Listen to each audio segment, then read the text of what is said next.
Doctor Pankaj पेनुली, क्या जो कांग्रेस उम्मीद कर रहे हैं प्रधानमंत्री से, वही उम्मीद आप लोग भी कर रहे हैं कि इसी मुद्दे पर बात हो, या आप इसे खाली एक धर्म के तौर पर दौरे को देख रहे हैं?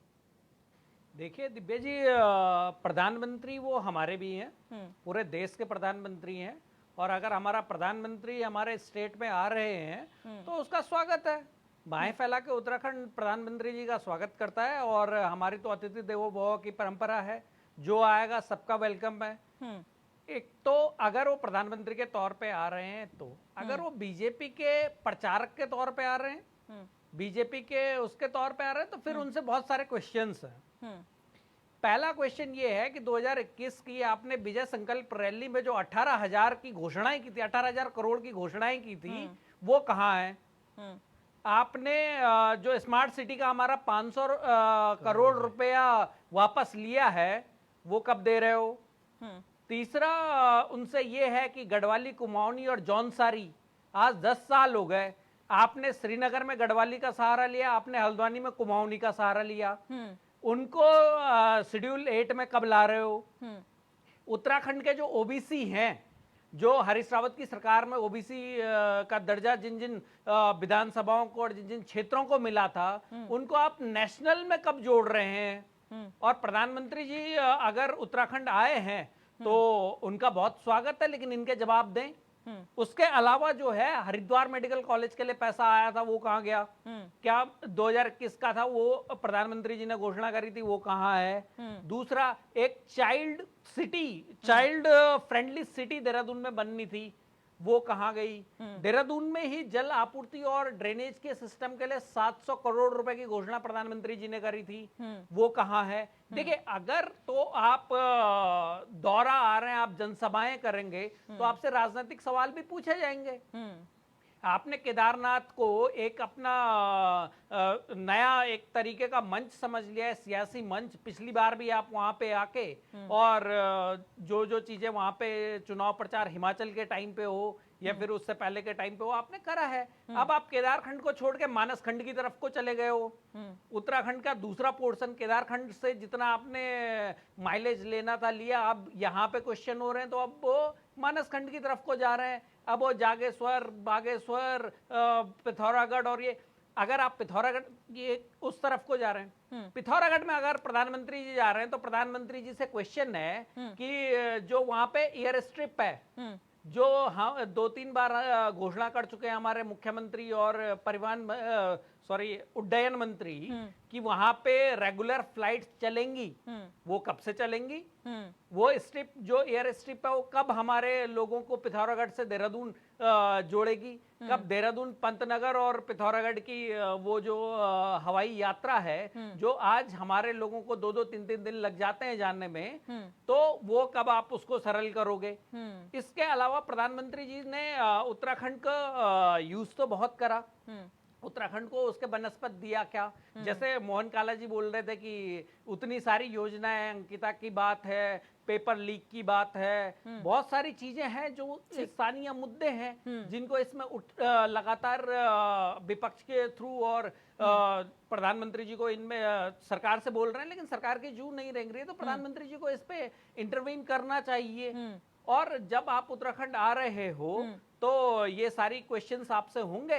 उत्तराखंड को केवल आप मात्र 2024 का लॉन्च पैड ना समझे, उत्तराखंड की जो मूलभूत सुविधाओं के ऊपर है उस पर भी ध्यान दें, और सबसे पहले हमारे स्मार्ट सिटी का पैसा दें। भैया, बीजेपी ने मार दिया है हमें यहाँ जी, बीजेपी ने गड्ढे कर करके यहाँ पे रोडों की हालत, यहाँ पे डेंगू, ये सारी चीजें स्मार्ट सिटी के कारण है। प्रधानमंत्री जी का ड्रीम प्रोजेक्ट है, पहले वो 500 करोड़ रुपए प्रधानमंत्री जी यहाँ दें, और उसके बाद जो आपने 18,000 करोड़ की घोषणाएं 2022 के इलेक्शन से पहले विजय संवाद रैली में करी थी, वो 18,0000 की घोषणाएं जो करी थी, उनमें से कुछ जो देहरादून की है वो मैंने आपको गिना दी। उसके अलावा जो घोषणाएं करी हैं उनके ऊपर भी प्रधानमंत्री जी काम करें। वो सवाल बहुत सारे, मैं बीजेपी के मित्र से पूछना चाहूंगा कि 2018 की जो घोषणा थी, वो उसमें से कितना, 18,000 करोड़ की जो घोषणा थी, उसमें से कितनों पे काम हुआ? दूसरा, स्मार्ट सिटी का 500 करोड़ रुपए क्या ये बोलेंगे प्रधानमंत्री जी से अभी कि स्मार्ट सिटी का जो 500 करोड़ उन्होंने वापस ले गए हैं वो सेंटर हमें रिलीज करे? ठीक है, सुभाष, आ रहे हैं तो यूकेडी हमेशा ये बात कहती है कि 2 राष्ट्रीय दल इस प्रदेश को मिले, दोनों ही राष्ट्रीय दलों ने कुछ नहीं करा। यूकेडी का हमेशा सवाल है, आपने जीता जागता उदाहरण दे दिया, आप किसकी बात से ज्यादा इत्तेफाक रखते हैं, कांग्रेस की या बीजेपी की करंट हाल में? देखिए, ये दोनों ना एक सिक्के के दो पहलू हैं। हाँ, और चाहे कांग्रेस हो चाहे भाजपा हो, वो प्रदेश के मुद्दों पे कभी बात ही नहीं करेंगे, वो मुद्दों पे बात करेंगे राष्ट्रीय। जो प्रदेश का मुद्दा है वो है धारा 371 का। अगर प्रधानमंत्री जी के गुजरात के कच्छ में धारा 371 हो सकती है तो उत्तराखंड के अंदर क्यों नहीं? जब 7 सिस्टर्स जिनको हम बोलते हैं, जितने भी हिमालयी राज्य हैं उनमें धारा 371 है तो उत्तराखंड में क्यों नहीं है? अगर हम मूल निवास की बात करते हैं, सारे हिली एरिया में मूल निवास और उत्तराखंड में मूल निवास की जगह इन्होंने स्थायी निवास दे दिया, हमें अपने ही घर में पराया कर दिया। ठीक है, इसके अलावा जो मैंने अभी बोला कि ओबीसी यहाँ के हैं, जो ओबीसी बनाए गए थे उसको राष्ट्रीय लिस्ट में अभी तक नहीं डाला है, वो हमारे मुद्दे हैं। हमारा मुद्दा है ग्रीन बोनस, हमारा मुद्दा है स्पेशल इकोनॉमिक पैकेज। ठीक है, हमारे मुद्दे हैं कि जो राष्ट्रीय लेवल पे उत्तराखंड का प्रतिनिधित्व है, जैसे अभी झा जी ने बोला कि उत्तराखंड में सेना में बहुत जाते थे, उसका क्या रेप्लिकेशन दिया है हमें? हमारी तो इकोनॉमी ही मनी ऑर्डर इकोनॉमी के नाम से जानी जाती है उत्तराखंड की। जब आर्मी के लोग होते हैं उनके जो मनी ऑर्डर्स आते थे, मनी ऑर्डर इकोनॉमी पे उत्तराखंड को जाना जाता है। अब जो हमारा बच्चा अग्निवीर में जाएगा वो 4 साल के बाद तो पैदल होके आ जाएगा। उसके लिए स्टेट गवर्नमेंट ने या सेंट्रल गवर्नमेंट ने क्या रिहेबिलिटेशन की बात करी है?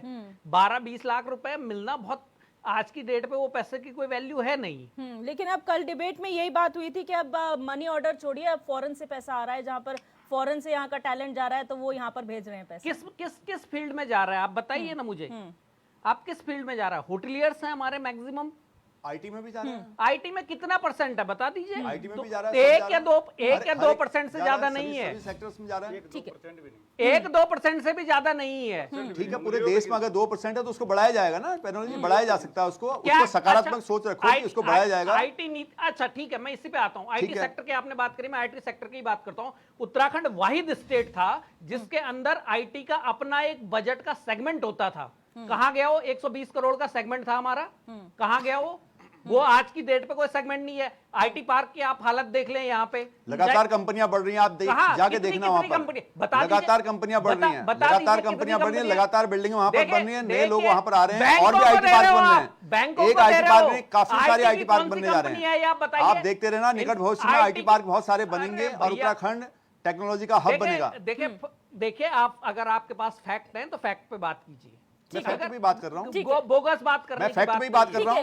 आईटी पार्क आपके पास है, आप कहने के आईटी पार्क चल रहा है, आप देखो ना कितने लोग वहाँ पर हैं, कितनी कंपनियां वहाँ पर हैं। बताइए आईटी की कितनी कंपनियां हैं वहाँ पे? नहीं, मैं ऐसे गिनती नहीं करता। आप गए कभी वहाँ पर? मैं गया हूँ, रोज जाता हूँ। 25-30 कंपनियां वहाँ पर एक्टिव हैं जो बहुत बड़े लेवल पर हैं। नहीं, बैंक हैं, बैंक भी हैं, बैंक भी वहाँ पर, रिजर्व बैंक भी है, बैंक भी है, आईटी कंपनियां भी हैं, सारा सेक्टर वहाँ पर है, पूरा पार्क डेवलप हो गया है। 5 कंपनियां मैं गिना सकता हूँ आईटी की, और वो भी वो हैं जिनको क्या बोलते हैं, जो जिनको ठेके दिए, मतलब आउटसोर्सिंग के हैं। 5 कंपनियां में सॉफ्टवेयर डेवलपमेंट कंपनी है, उत्तराखंडियों की है, चक्राता वालों की कंपनी वहां पर है, कंपनियां हैं, पौड़ी वालों की कंपनियां वहां पर है, सारे उत्तराखंडियों की कंपनियां वहां पर है। आपने बड़े आईआईटी तो आप आपसे मिले नहीं होंगे ना, आप मुझसे मिले नहीं होंगे कभी। मेरे साथ चलना, मैं दिखाऊंगा आपको। आप मेरे साथ चलना, मैं दिखाऊंगा। कंपनी होती क्या है ये बता दीजिए मुझे। ये आपकी जानकारी के लिए बता दूं, मैं इंफॉर्मेशन टेक्नोलॉजी से ही रहा हूं और इंडिया का पहला प्राइवेट टेलीपोर्ट मैंने ही लगाया है। वो तो बहुत अच्छी बात है, फिर आप बता दीजिए कितनी आपकी जानकारी के लिए, ठीक है। और दिल्ली का सबसे पहला आईएसपी मैंने लगाया। सुनिए जरा बात को, आप सुनिए, मैं बता रहा हूं, आप आगे ना उस पर। इस इंडिया का सबसे पहला प्राइवेट टेलीपोर्ट मैंने लगाया है, आईएसपी इंटरनेट और ब्रॉडकास्ट दोनों के लिए। समझ गए? नंबर 1।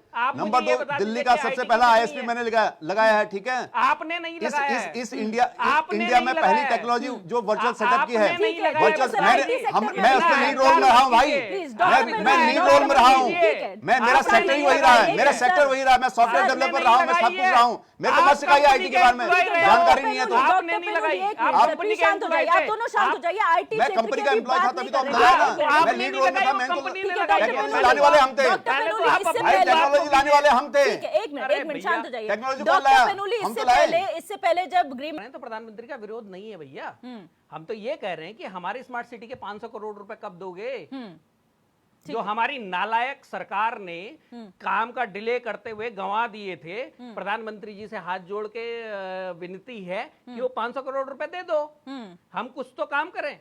हमारी नालायक सरकार भाजपा की जो यहाँ पे हेली सेवाएं नहीं चला पाई, 2 बार उद्घाटन करने के बाद प्रधानमंत्री जी से हाथ जोड़ के निवेदन है कि वो उड्डयन मंत्रालय को बोल के भारत सरकार के कम से कम पिथौरागढ़ से देहरादून, पिथौरागढ़ से पंतनगर, यहाँ से चिन्याली सौड़, श्रीनगर जो रूट बनाया था, उस रूट पे कम से कम दो हवाई जहाज तो दे दें। तीसरी बात, जो प्रधानमंत्री जी का विजन था और पहले भी प्रधानमंत्री जी यहाँ बोल के गए थे, हर जिले में मेडिकल कॉलेज, वो मेडिकल कॉलेज दे दो हमें। हरिद्वार के मेडिकल कॉलेज के लिए 500 करोड़ रुपए देके गए थे, वो किस स्टेज पे है वो बता दें। हमारा जो औद्योगिक पैकेज है, क्योंकि हम सबसे ज्यादा ऐसे स्टेट है जहाँ पे बहुत हैवी इंडस्ट्रीज नहीं लग सकती हैं, तो हमारा जो औद्योगिक पैकेज था, स्पेशल इकोनॉमिक कॉरिडोर की बात हुई थी, वो दे दें। उसके अलावा ग्रीन बोनस, हमारी हर योजना जो है वो आपत्ति लग जाती है पर्यावरण से, हमें ग्रीन बोनस दे दें। कार्बन इमिशन कम हो जाएगा यहाँ का। हमारा मूल निवास, हमारी सरकार तो नहीं सुनती है, कम से कम प्रधानमंत्री के इंटरवेंशन के बाद जो है उत्तराखंड में उत्तराखंडियों को मूल निवास तो दे दो, स्थायी निवास लेके घूम रहे हैं। सुभाष झा जी, और इसके अलावा 2-3 चीजें जो और हैं, प्रधानमंत्री जी अगर यहाँ पे कर रहे हैं, दौरा कर रहे हैं, तो 18,000 करोड़ की जो घोषणाएं करी थी प्रधानमंत्री जी आपने विजय संकल्प रैली के अंदर, उसका भी एक बार रिव्यू ले ले हमारी नालायक सरकारों से। ठीक है, शॉर्ट में फाइनल कमेंट सर। देखिए दिव्या जी, फाइनल कमेंट इसमें क्या है, एक ही चीज है कि प्रधानमंत्री जी जो आपने हमारे प्रदेश से लिया है वो वापस कर दो, और हमारी जो नालायक सरकार है इसको थोड़ा कान टाइट करो इनके, और हमें जो यहाँ काम नहीं हो रहे हैं, हमारा जो भूकानून है, जो हेली सर्विसेज है, जो अंकिता भंडारी वाला प्रकरण है, उसको सीबीआई को दे दो।